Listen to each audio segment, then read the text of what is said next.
বঙ্গোপসাগরের বাংলাদেশ জলসীমায় অবৈধ অনুপ্রবেশ ও মাছ শিকারের দায়ে ভারতীয় দুইটি ফিশিং ট্রলারসহ ৩৪ জেলেকে আটক করেছে নৌবাহিনী।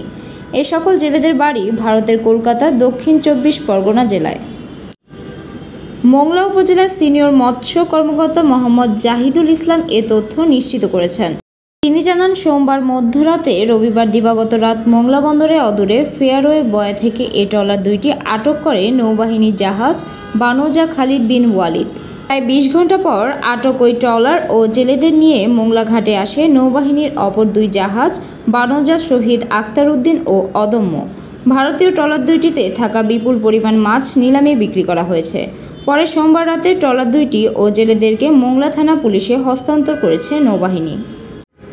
এ ব্যাপারে জানতে চাইলে মোংলা থানার ভারপ্রাপ্ত কর্মকর্তা আনিসুর রহমান বলেন, সমুদ্র সীমা লঙ্ঘন আইন ও বেআইনিভাবে মাছ শিকারের দায়ে ভারতীয় জেলেদের বিরুদ্ধে মোংলা থানায় মামলা দায়ের করা হবে।